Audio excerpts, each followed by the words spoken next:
കുന്നത്തൂർ ഗ്രാമം ഉണരുന്നത് അമ്പലത്തിലെ സുപ്രഭാതം കാറ്റിൽ ഒഴുകിയെത്തുന്നതിനു മുൻപെയാണ്. അടുക്കളകളിലെ ദോശക്കല്ല് ചൂടാകുന്നതിന്റെ ചൂവും ശബ്ദവും മുറ്റമടിക്കുന്ന ചൂലിന്റെ താളവും ഒരുമിക്കുമ്പോൾ ലീലാമ്മയുടെ ലോകം മറ്റൊരിടത്തായിരുന്നു.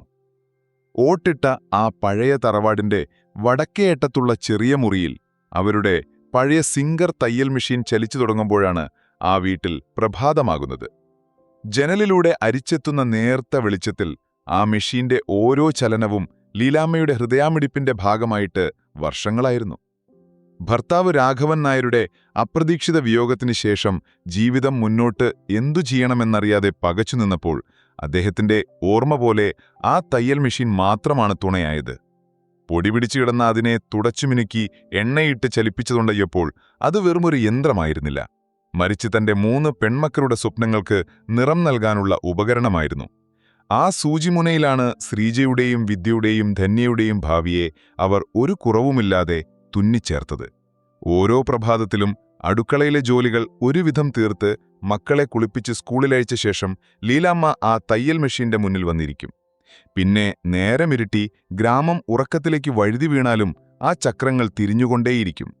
ഗ്രാമത്തിലെ സ്ത്രീകളുടെ ബ്ലൗസുകൾ, കുട്ടികളുടെ ഉടുപ്പുകൾ ഓരോന്നും തുന്നിത്തീരുമ്പോൾ ലീലാമ്മയുടെ വിരൽത്തുമ്പുകൾ കോച്ചു വലിക്കും. തഴമ്പിച്ച വിരലുകളിൽ സൂചികൊണ്ട പാടുകൾ നീറും. നടുവേദന കൊണ്ട് പിളരുമ്പോഴും മക്കളുടെ പുസ്തകക്കെട്ടുകളുടെയും പുതിയ യൂണിഫോമിന്റെയും മണമോർക്കുമ്പോൾ ആ വേദനകളെല്ലാം ഒരു പുഞ്ചിരിയോടെ അവർ മറക്കും. അമ്മേ, എനിക്ക് പുതിയൊരു ഞൊറിയുള്ള പാവാട വേണം. 5ാം ക്ലാസ്സുകാരി ധന്യ ഒരു ദിവസം സ്കൂളിലെ പാട്ട് മത്സരത്തിന് പോകാനായി വാശി പിടിച്ചു. ലീലാമ്മ അവളുടെ മുടിയിൽ തലോടി. എന്റെ മോൾക്ക് നല്ലൊരു പച്ചപ്പാവാട ഇരിപ്പില്ലേ?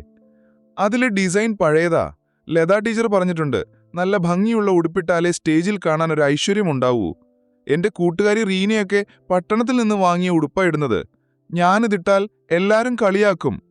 ആ വാക്കുകൾ ലീലാമ്മയുടെ നെഞ്ചിലാണ് തറച്ചത്. അന്ന് രാത്രി അവർ ഉറങ്ങിയില്ല. കയ്യിൽ ബാക്കി വന്ന നല്ല തുണിക്കഷ്ണങ്ങൾ ചേർത്ത് മാസികയിൽ കണ്ട ഒരു പുതിയ ഡിസൈൻ ഓർത്തെടുത്ത് മനോഹരമായ ഒരു കടും നീല പാവാട അവർ തുന്നിയെടുത്തു. അതിൽ വെള്ളനൂലുകൊണ്ട് ചെറിയ പൂക്കൾ തുന്നിച്ചേർത്തു. പിറ്റേന്ന് രാവിലെ കണ്ണു തുറന്ന ധന്യ കണ്ടത് തന്റെ തലയണയ്ക്കരികിൽ മടക്കിവെച്ചിരിക്കുന്ന ആ അത്ഭുതമാണ്. അവളുടെ കുഞ്ഞിക്കണ്ണുകൾ സന്തോഷം കൊണ്ട് തിളങ്ങി. ആ തിളക്കമായിരുന്നു ലീലാമ്മയുടെ ജീവിതത്തിലെ ഏറ്റവും വലിയ പ്രതിഫലം. ലീലേ, നീ ഇങ്ങനെ സ്വയം ഉരുകിത്തീരരുത്, അയർപ്പക്കത്തെ ശാന്തേടത്തി പതിവ് പോലെ പറഞ്ഞു. ഈ പിള്ളേര് വലുതായി ഓരോ വഴിക്ക് പോകുമ്പോൾ നിന്നെ ഓർക്കുമോ? ലീലാമ്മ ചിരിച്ചു. ആ ചിരിയിൽ നേരെയൊരു വേദന ഉണ്ടായിരുന്നു. എന്റെ മക്കളാ ശാന്തേടത്തി, അവരെന്നെ മറക്കില്ല. അമ്മയുടെ കഷ്ടപ്പാട് കണ്ടു വളർന്നവരല്ലേ. അവർ പഠിച്ചു വലിയ നിലയിലെത്തും. അപ്പോൾ എന്റെ ഈ കഷ്ടപ്പാടൊക്കെ മാറും. ആ വിശ്വാസമായിരുന്നു അവരുടെ ജീവിതത്തിന്റെ നൂലും സൂചിയും. കാലം തയ്യൽ മെഷീന്റെ ചക്രം പോലെ അതിവേഗം തിരിഞ്ഞു. ലീലാമ്മയുടെ മുടിയിഴകളിൽ നര വീണു. കാഴ്ചയ്ക്ക് ചെറിയ മങ്ങൽ വന്നു തുടങ്ങി. മൂത്തവൾ ശ്രീജയ്ക്ക് നല്ലൊരു വിവാഹാലോചന വന്നു. പട്ടണത്തിൽ വലിയ ബിസിനസ്സുകാരന്റെ മകൻ. ലീലാമ്മയ്ക്ക് സന്തോഷവും ഒപ്പം ആധിയുമായി. കയ്യിലുണ്ടായിരുന്നതെല്ലാം പെറുക്കിക്കൂട്ടി രാഘവൻ നായരുടെ ഓർമ്മയ്ക്കായി സൂക്ഷിച്ചുവെച്ച സ്വർണമാല പോലും വിറ്റ് കുറച്ച് കടം വാങ്ങിയും ആ കല്യാണം ഒരു കുറവുമില്ലാതെ അവർ നടത്തി. മകൾ പട്ടുസാരിയൊടുത്ത് വലിയ വീട്ടിലേക്ക് കാറിൽ കയറാൻ നേരം ലീലാമ്മ അവളെ ചേർത്ത് പിടിച്ചു. ഒരു കുറവും വരുത്തരുത് മോളെ, അവിടുത്തെ രീതികളൊക്കെ പഠിക്കണം. ശ്രീജ അമ്മയുടെ കൈകളിൽ മുറുകെ പിടിച്ചു. അമ്മ വിഷമിക്കാതിരിക്കെ, ഞാൻ വിളിക്കാം. അവൾ പോയപ്പോൾ വീടിന്റെ ഒരു ഭാഗം ഒഴിഞ്ഞുപോയതുപോലെ ലീലാമ്മയ്ക്ക് തോന്നി. അധികം വൈകാതെ വിദ്യയ്ക്ക് പഠിച്ചതുപോലെ ബാംഗ്ലൂരിൽ ഒരു IT കമ്പനിയിൽ ജോലിയായി. ഇളയവൾ ധന്യ നഴ്സിംഗ് പഠനം കഴിഞ്ഞ് പട്ടണത്തിലെ പേരുള്ള ആശുപത്രിയിലും ജോലിക്ക് കയറി. അമ്മയുടെ കഷ്ടപ്പാടുകൾക്ക് ഫലം കണ്ടു തുടങ്ങിയെന്ന് ലീലാമ്മ ആശ്വസിച്ചു.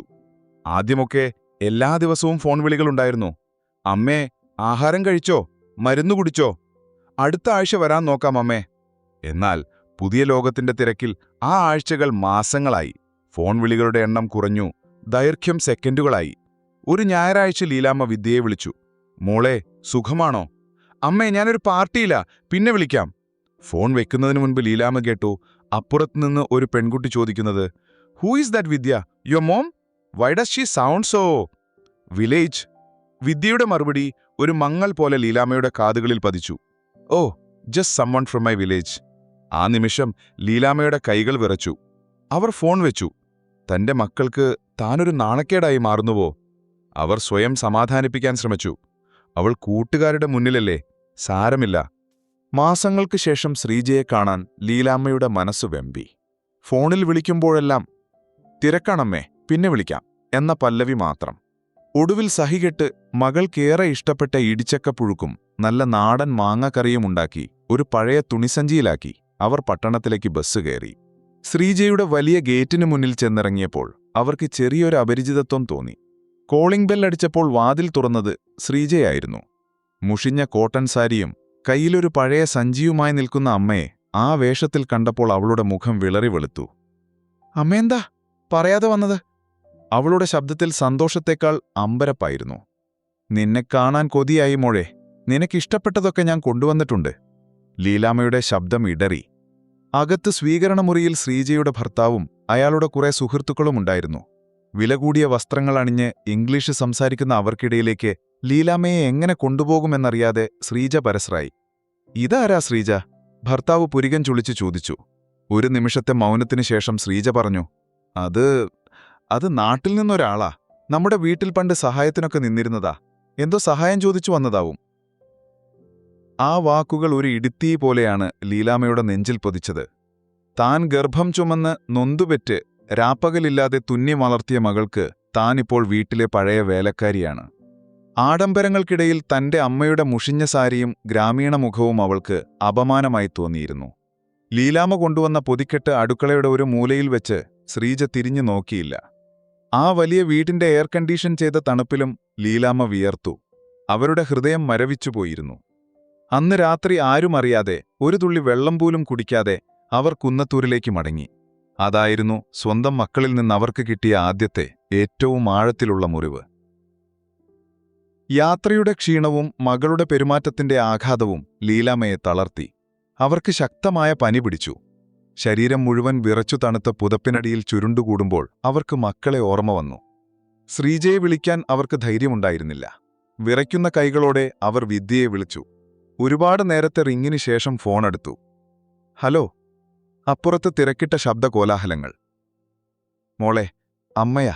എനിക്ക് നല്ല പനിയുണ്ട്, ഒറ്റയ്ക്കാ ഇവിടെ. അവരുടെ ശബ്ദം നേർത്തുപോയിരുന്നു.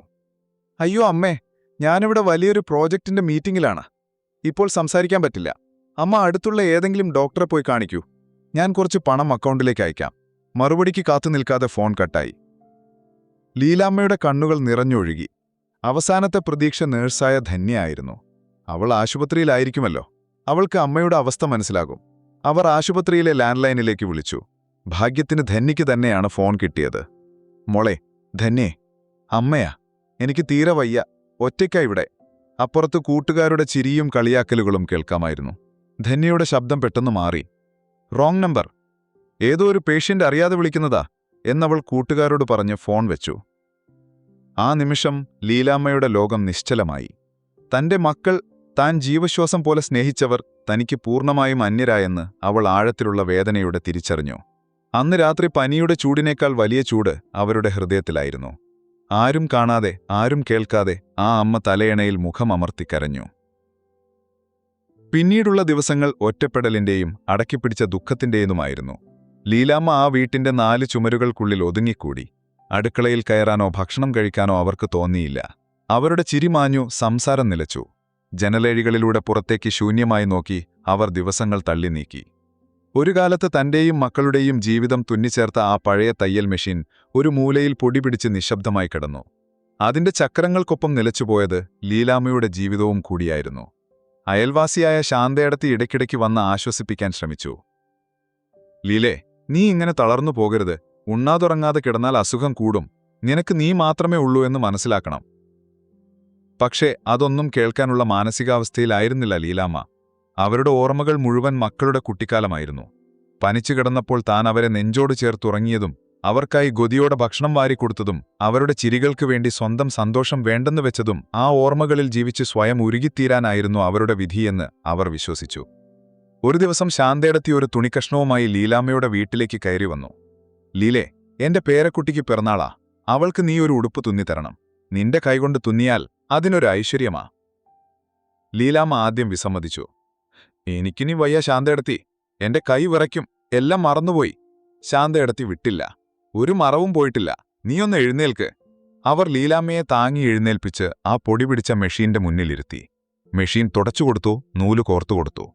മനസ്സില്ലാ മനസ്സോടെ ലീലാമ്മ മെഷീനിൽ തൊട്ടപ്പോൾ അവരുടെ വിരലുകൾ വിറച്ചു. തുണിയിൽ മെല്ലെ സൂചി താഴ്ന്നപ്പോൾ വർഷങ്ങളായി നിലച്ചുപോയ ഒരു ഉറവ പൊട്ടിയൊഴുകുന്നതുപോലെ അവരുടെ ഉള്ളിലെവിടെയോ ഒരു പുത്തൻ ഊർജം പ്രവഹിക്കുന്നതായി അവർക്ക് തോന്നി. മണിക്കൂറുകൾക്ക് ശേഷം അതൊരു മനോഹരമായ ഉടുപ്പായി മാറി. ആ ഉടുപ്പിന്റെ ഡിസൈൻ കണ്ടപ്പോൾ ശാന്തയിടത്തിക്ക് അതിശയമടക്കാനായില്ല.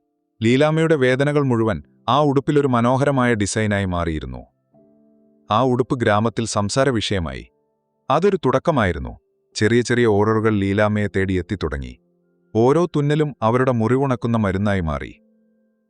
ലീലാമ്മയുടെ ഡിസൈനുകൾക്കൊരു പ്രത്യേകതയുണ്ടായിരുന്നു. പഴയകാല തുന്നൽ രീതികളും പുതിയ ഫാഷനുകളും അവർ സമർത്ഥമായി സമന്വയിപ്പിച്ചു. അവരുടെ കൈകൾ കൊണ്ട് വിരിഞ്ഞ ഓരോ വസ്ത്രത്തിനും ഒരു കഥ പറയാനുണ്ടായിരുന്നു. സ്നേഹത്തിന്റെ, അതിജീവനത്തിന്റെ, കലയുടെ. അയൽപ്പക്കത്തെ പഠനം കഴിഞ്ഞ് ജോലിയില്ലാതെ നിൽക്കുന്ന മനു എന്ന ചെറുപ്പക്കാരൻ ഇത് ശ്രദ്ധിച്ചു. അവൻ ലീലാമ്മയുടെ കഴിവിനെ തിരിച്ചറിഞ്ഞു. ലീലാമ്മേ, ഇത് വെറും തയ്യലല്ല, ഇതൊരു കലയാണ്. നമുക്കിതൊരു വലിയ സംഭവമാക്കാം. നമുക്കിതൊരു ബ്രാൻഡാക്കണം. അവൻ അവരുടെ തയ്യലുകളുടെ ഫോട്ടോ എടുത്ത് സോഷ്യൽ മീഡിയയിൽ ഒരു പേജ് തുടങ്ങി. പേര് കുന്നത്തൂർ ഡിസൈൻസ്. ആ പേര് പെട്ടെന്ന് ശ്രദ്ധിക്കപ്പെട്ടു. ലീലാമ്മയുടെ തനതായ ഡിസൈനുകൾ കണ്ട് പലരും അത്ഭുതപ്പെട്ടു. ഓർഡറുകൾ വർദ്ധിച്ചപ്പോൾ ലീലാമ്മയ്ക്ക് ഒറ്റയ്ക്ക് ചെയ്യാൻ കഴിയാതെ വന്നു. മനുവിന്റെ ഉപദേശപ്രകാരം ഗ്രാമത്തിലെ മറ്റു സ്ത്രീകളെ കൂടി അവർ ഈ സംരംഭത്തിൽ പങ്കാളികളാക്കി. ഭർത്താവ് ഉപേക്ഷിച്ചവർ, മക്കൾ നോക്കാനില്ലാത്തവർ, സാമ്പത്തികമായി പിന്നോക്കം നിൽക്കുന്നവർ എന്ന് വേദനിക്കുന്ന ഒരു പറ്റം സ്ത്രീകൾക്ക് കുന്നത്തൂർ ഡിസൈൻസ് ഒരു അഭയകേന്ദ്രമായി. അതോടെ അതൊരു സ്ത്രീ കൂട്ടായ്മയായി, അതിജീവനത്തിന്റെ പുതിയ പാഠമായി. കുന്നത്തൂർ ഡിസൈൻസ് പതിയെ പ്രശസ്തിയുടെ പടവുകൾ കയറി. ഓൺലൈൻ ഓർഡറുകൾ ധാരാളമായി വന്നു. ലീലാമ്മയുടെ വീട് ഒരു ചെറിയ വർക്ക്ഷോപ്പായി മാറി. അവിടെ പല പ്രായത്തിലുള്ള സ്ത്രീകളുണ്ടായിരുന്നു. അവരുടെ ചിരിയും വർത്തമാനങ്ങളും തയ്യൽ മെഷീനുകളുടെ താളാത്മകമായ ശബ്ദവും ആ വീടിന് പുതിയൊരു ജീവൻ നൽകി. അവർ ലീലാമ്മയുടെ പുതിയ കുടുംബമായി മാറി. അവരുടെ സന്തോഷവും സങ്കടവും ലീലാമ്മയുടേതുമായി. തന്റെ മക്കൾക്ക് നൽകാൻ കഴിയാതിരുന്ന സ്നേഹവും കരുതലും അവർ ഈ പുതിയ തലമുറയ്ക്ക് നൽകി. അവർ ലീലാമ്മയെ സ്നേഹത്തോടെ അമ്മ എന്ന് വിളിച്ചു. ആ വിളി കേൾക്കാൻ ലീലാമ്മയുടെ കാതുകൾ കൊതിച്ചിരുന്നു. കുന്നത്തൂർ എന്ന ചെറിയ ഗ്രാമത്തിന്റെ അതിരുകൾ ഭേദിച്ച് ആ വാർത്ത മെല്ലെ പുറംലോകത്തേക്ക് ഒഴുകിത്തുടങ്ങി. തുടക്കമൊരു പ്രാദേശിക പത്രത്തിന്റെ ഞായറാഴ്ച പതിപ്പിലെ ചെറിയൊരു ഫീച്ചറായിരുന്നു. തുന്നിച്ചേർക്കുന്ന സ്വപ്നങ്ങൾ, കുന്നത്തൂരിലെ സ്ത്രീകളുടെ വിജയഗാഥ എന്ന തലക്കെട്ടിൽ വന്ന ആ വാർത്ത പലരുടെയും ശ്രദ്ധയിൽപ്പെട്ടു. ആ ഫീച്ചർ ഒരു സംസ്ഥാനതല പത്രപ്രവർത്തകന്റെ കണ്ണിലുടക്കിയതോടെ കുന്നത്തൂരിലേക്ക് മാധ്യമങ്ങളുടെ ഒഴുക്ക് തുടങ്ങി. ആദ്യം അവർക്കതൊരു അത്ഭുതമായിരുന്നു. തങ്ങളുടെ ചെറിയ തയ്യൽപ്പുരയുടെ മുന്നിൽ ചാനലിന്റെ ലോഗോ വെച്ച വാഹനങ്ങൾ വന്നു നിറയുന്നത് ലീലാമ്മയും കൂട്ടരും അവിശ്വസനീയതയോടെ നോക്കി നിന്നു. ക്യാമറയുടെ മുന്നിൽ സംസാരിക്കാൻ വിറച്ച കൈകളുമായി നിന്ന ലീലാമ്മയെയും സാരിത്തുമ്പുകൊണ്ട് മുഖം മറച്ചു നിന്ന മറ്റു സ്ത്രീകളെയും പതിയെ പതിയെ ലോകം കണ്ടു തുടങ്ങി. പത്രങ്ങളിലും ചാനലുകളിലും ലീലാമ്മയുടെയും കുന്നത്തൂർ ഡിസൈൻസിന്റെയും കഥകൾ നിറഞ്ഞു. ഭർത്താവിന്റെ മരണവും മക്കളുടെ അവഗണനയും തീർത്ത ശൂന്യതയിൽ നിന്ന് ഒരുപിടി സ്ത്രീകളെയും ചേർത്തുപിടിച്ച് ഒരു സംരംഭത്തിന് ജീവൻ നൽകിയ ലീലാമ്മ എന്ന സാധാരണ വീട്ടമ്മയുടെ അസാധാരണമായ പരിവർത്തനം ഓരോ മലയാളിയുടെയും സ്വീകരണമുറിയിലെ ചർച്ചാവിഷയമായി. അങ്ങനെ നാടും നഗരവും കുന്നത്തൂർ ഡിസൈൻസിനെ അറിഞ്ഞു തുടങ്ങിയ ഒരു ഉച്ചയ്ക്കാണ് ആ ഫോൺ കോൾ വന്നത്. സാംസ്കാരിക വകുപ്പിൽ നിന്നാണെന്ന് പറഞ്ഞപ്പോൾ ലീലാമ്മയുടെ നെഞ്ചൊന്നിടിച്ചു. അപ്പുറത്തു നിന്നുള്ള ശബ്ദം ആ സന്തോഷവാർത്ത അറിയിച്ചു. സംസ്ഥാന സർക്കാരിന്റെ ഈ വർഷത്തെ മികച്ച വനിതാ സംരംഭകയ്ക്കുള്ള പുരസ്കാരം കുന്നത്തൂരിലെ ലീലാമ്മയ്ക്ക്. ഫോൺ ചെവിയിൽ ചേർത്തുവെച്ച് ഒരു നിമിഷം ലീലാമ്മ നിശ്ചലയായി നിന്നുപോയി. കണ്ണുകൾ നിറഞ്ഞ് കാഴ്ച മങ്ങിയപ്പോൾ തുന്നൽ മെഷീന്റെ ശബ്ദം നിലച്ച് തങ്ങളെ ഉറ്റുനോക്കുന്ന സഹപ്രവർത്തകരുടെ മുഖങ്ങൾ അവർ കണ്ടു. നമുക്ക് അവാർഡ് എന്ന അവരുടെ വാക്കുകൾ തൊണ്ടയിലിടറി. ആ ഒരു വാക്ക് മതിയായിരുന്നു അവിടെ ഒരു ഉത്സവത്തിന് തിരികൊളുത്താൻ. അവർ പരസ്പരം കെട്ടിപ്പിടിച്ച് കരഞ്ഞു, ചിരിച്ചു. അത് അവരുടെ എല്ലാം വിജയമായിരുന്നു. ആ വാർത്തയറിഞ്ഞപ്പോൾ ലീലാമ്മയോടൊപ്പം ആ ഗ്രാമം മുഴുവൻ ആനന്ദിച്ചു. അവാർഡ് ദാന ചടങ്ങിനായി തലസ്ഥാനത്തേക്ക് പോകുമ്പോൾ ലീലാമ്മയ്ക്കൊപ്പം അവരുടെ കുടുംബം മുഴുവനുണ്ടായിരുന്നു. കുന്നത്തൂർ ഡിസൈൻസിലെ ഓരോ സ്ത്രീകളും. അവർ ഒരുമിറ്റു നെയ്ത കസവിന്റെ തിളക്കമുള്ളൊരു സാരിയായിരുന്നു ലീലാമ്മ അണിഞ്ഞിരുന്നത്. ഓരോ നൂലിഴയിലും അവരുടെയെല്ലാം പ്രാർത്ഥനകളും സ്വപ്നങ്ങളും ഉണ്ടായിരുന്നു. തിളങ്ങുന്ന വിളക്കുകളും ആയിരക്കണക്കിന് കണ്ണുകളും നിറഞ്ഞ ആ വലിയ വേദിയിൽ തന്നെ പേര് മുഴങ്ങിക്കേട്ടപ്പോൾ ലീലാമ്മയുടെ ഹൃദയം ഒരു നിമിഷം നിലച്ച പോലെ തോന്നി. വിറയ്ക്കുന്ന കാലടികളോടെ വേദിയിലേക്ക് നടക്കുമ്പോൾ സദസ്സിന്റെ മുൻനിരയിലിരുന്ന് കണ്ണു തുടയ്ക്കുന്ന തന്റെ സഹപ്രവർത്തകരെ അവർ കണ്ടു. പുരസ്കാരം ഏറ്റുവാങ്ങി മൈക്കിന് മുന്നിൽ നിന്നുകൊണ്ടവർ ഒരു നിമിഷം കണ്ണുകളടച്ചു. പിന്നെ ശാന്തവും ധൃതവുമായ സ്വരത്തിൽ അവർ പറഞ്ഞു തുടങ്ങി. ഈ പുരസ്കാരം എനിക്കുള്ളതല്ല. എന്റെ ജീവിതത്തിലെ ഏറ്റവും വലിയ ഇരുട്ടിൽ ഒരു തിരുനാളമായി എന്റെ കൂടെ നിന്ന, എന്നെ വിശ്വസിച്ച എന്റെ ഈ പുതിയ കുടുംബത്തിനുള്ളതാണ്. സ്വന്തം മക്കൾ വഴിയരികിൽ ഉപേക്ഷിച്ചപ്പോൾ എനിക്ക് താങ്ങും തണലുമായി നിന്ന എന്റെ ഈ മക്കൾക്ക്. അവർ ഓരോരുത്തരായി നോക്കി. അവരുടെ സ്വരം ചെറുതായി ഇടറി. അവരുടെ കണ്ണുകളിലെ പ്രതീക്ഷയാണ് എന്റെ ശക്തി. അവരുടെ പ്രാർത്ഥനയാണ് എന്റെ വിജയം. അതിനാൽ ഈ അംഗീകാരം ഞാൻ അവർക്ക് സമർപ്പിക്കുന്നു. കുന്നത്തൂരിലെ എന്റെ പ്രിയപ്പെട്ട സഹോദരിമാർക്ക്. ലീലാമ്മ വാക്കുകൾ പൂർത്തിയാക്കിയതും നിലയ്ക്കാത്ത കരഘോഷത്താൽ ആ സദസ്സ് മുഖരിതമായി. ആളുകൾ ഒന്നടങ്കം എഴുന്നേറ്റ് നിന്ന് ആ അമ്മയെ, ആ പോരാളിയെ ആദരിച്ചു. ആ കയ്യടികൾക്കിടയിൽ നിന്നുകൊണ്ട് ലീലാമ്മ നിറകണ്ണുകളോടെ തന്റെ യഥാർത്ഥ കുടുംബത്തെ നോക്കി പുഞ്ചിരിച്ചു. അതൊരു വിജയത്തിന്റെ പുഞ്ചിരിയായിരുന്നു. അംഗീകാരത്തിന്റെ തിളക്കമുള്ള പുഞ്ചിരി. അമ്മയുടെ വിജയവാർത്ത ഒരു കാട്ടുതീ പോലെയാണ് ശ്രീജയുടെയും വിദ്യയുടെയും ധന്യയുടെയും ജീവിതത്തിലേക്ക് പടർന്നു കയറിയത്. പ്രമുഖ ചാനലിലെ പ്രൈം ടൈം വാർത്തയിൽ പുരസ്കാരവേദിയിൽ തിളങ്ങി നിൽക്കുന്ന അമ്മയുടെ ചിത്രം കണ്ടപ്പോൾ മൂവരും ഒരുപോലെ ഞെട്ടി. പത്രങ്ങളുടെ ഒന്നാം പേജിൽ നിറഞ്ഞ അമ്മയുടെ ചിരിക്കുന്ന മുഖം അവരെ അസ്വസ്ഥരാക്കി. തങ്ങൾ ഉപേക്ഷിച്ചുപോന്ന ആ സ്ത്രീ ഇന്ന് തങ്ങളെക്കാൾ പ്രശസ്തയും സമ്പന്നയുമായിരിക്കുന്നു എന്ന യാഥാർത്ഥ്യം അവർക്ക് ഉൾക്കൊള്ളാനായില്ല. ആ വാർത്ത അവരിലേക്ക് എത്തിയത് ഏറ്റവും മോശം സമയത്തായിരുന്നു. എറണാകുളത്തെ വലിയ ഫ്ളാറ്റിൽ ശ്രീജയുടെ ജീവിതം താളം തെറ്റിയിരുന്നു. ഭർത്താവിന്റെ ബിസിനസ് തകർന്ന് കടക്കാർ വാതിലിൽ മുട്ടിത്തുടങ്ങി. പണവും പ്രതാപവും നഷ്ടപ്പെട്ടതോടെ സുഹൃത്തുക്കൾ അകന്നു. ബന്ധുക്കൾ മുഖം തിരിച്ചു. അമ്മയെക്കുറിച്ച് വന്ന പത്രവാർത്ത കീറിമുറിച്ച് വലിച്ചെറിഞ്ഞപ്പോൾ അവരുടെ ഉള്ളിൽ അപകർഷതയും ദേഷ്യവും പുകയുകയായിരുന്നു. ബാംഗ്ലൂരിൽ ഒരു മൾട്ടിനാഷണൽ കമ്പനിയുടെ ഉയർന്ന പദവിയിൽ വിദ്യയുടെ ദിനങ്ങൾ സമ്മർദ്ദം നിറഞ്ഞതായിരുന്നു. ടാർജറ്റുകളും ഡെഡ്ലൈനുകളും അവളെ ശ്വാസം മുട്ടിച്ചു. ഒപ്പം ജോലി ചെയ്യുന്നവരുടെ കുതികാൽവെട്ടിൽ അവൾ പലപ്പോഴും ഒറ്റപ്പെട്ടു. അമ്മയുടെ വിജയഗാഥ വായിച്ചപ്പോൾ താൻ വെട്ടിപ്പിടിച്ച ഈ ജീവിതത്തിന് എന്തർത്ഥമാണുള്ളതെന്ന് അവൾ ഒരു നിമിഷം ചിന്തിച്ചുപോയി ചെന്നു. ദുബായിലെ ആകാശചുംബിയായ കെട്ടിടത്തിലെ 20-ാം നിലയിലെ അപ്പാർട്ട്മെന്റിൽ ധന്യ തികച്ചും ഏകയായിരുന്നു. ചുറ്റും സമ്പന്നതയുടെ ധാരാളിത്തമുണ്ടായിട്ടും അവളുടെ മനസ്സ് ശൂന്യമായിരുന്നു. വാരാന്ത്യങ്ങളിലെ പാർട്ടികളും സൗഹൃദങ്ങളും ഉപരിവലക്കവുമായി അവൾക്ക് തോന്നി. അമ്മയെ ഒരു കൂട്ടം സ്ത്രീകൾ സ്നേഹത്തോടെ പൊതിഞ്ഞു നിൽക്കുന്ന ചിത്രം കണ്ടപ്പോൾ അവളുടെ കണ്ണുകൾ നിറഞ്ഞു. തനിക്ക് നഷ്ടപ്പെട്ടത് എന്താണെന്ന് അവൾ ആദ്യമായി തിരിച്ചറിയുകയായിരുന്നു. ആദ്യ വിളി വിദ്യയുടേതായിരുന്നു. നമ്മുടെ അമ്മയെപ്പറ്റി വന്ന വാർത്ത കണ്ടോ? മറുതലയ്ക്കിൽ ശ്രീജിയുടെ പരിഹാസം കലർന്ന ചിരിയായിരുന്നു. കണ്ടു. ലോകം കീഴടക്കിയ മട്ടാണല്ലോ. കുറച്ചുനേരത്തെ നിശബ്ദതയ്ക്ക് ശേഷം ധന്യയും സംഭാഷണത്തിൽ ചേർന്നു. അവരുടെ സംഭാഷണം പതിയെ സ്വന്തം ജീവിതത്തിലെ പ്രശ്നങ്ങളിലേക്കും സാമ്പത്തിക ബുദ്ധിമുട്ടുകളിലേക്കും വഴിമാറി. അമ്മയുടെ കയ്യിൽ ഇപ്പോൾ പണമുണ്ട്, പ്രശസ്തിയുണ്ട്, അതിലുപരി നമുക്കില്ലാത്ത മനസ്സമാധാനവുമുണ്ട്. ആ തിരിച്ചറിവിൽ നിന്നാണ് ആ തീരുമാനം പിറന്നത്. മടങ്ങിച്ചെല്ലുക. അതൊരെളുപ്പമുള്ള തീരുമാനമായിരുന്നില്ല. ഉള്ളിലെ ഈഗോയും കുറ്റബോധവും അവരെ പിന്നോട്ട് വലിച്ചു. പക്ഷേ ആവശ്യങ്ങൾ അതിലും വലുതായിരുന്നു. അവർ തങ്ങളുടെ തെറ്റുകൾ ഏറ്റുപറയുന്നതായി അഭിനയിക്കാൻ തീരുമാനിച്ചു. അമ്മയുടെ കാരുണ്യം തങ്ങൾക്ക് അനുകൂലമാകുമെന്ന് അവർ ഉറച്ചു വിശ്വസിച്ചു. അങ്ങനെ ഒരു ദിവസം മൂവരും ഒരുമിച്ച് കുന്നത്തൂരിലേക്ക് യാത്രയായി.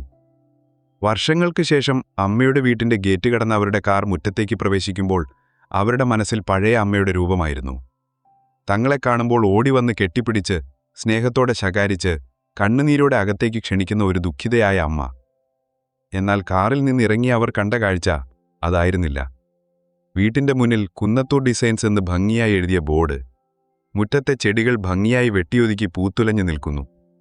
സിറ്റൗട്ടിലെ ചാരികസേരയിലിരുന്ന് പത്രം വായിക്കുന്ന ഒരമ്മ. വില കൂടിയ സാരിയല്ല, പക്ഷേ അവർ തന്നെ നെയ്തെടുത്ത വൃത്തിയുള്ളൊരു കോട്ടൺ സാരി. നരവീണ മുടി ഭംഗിയായി കെട്ടിവെച്ചിരിക്കുന്നു.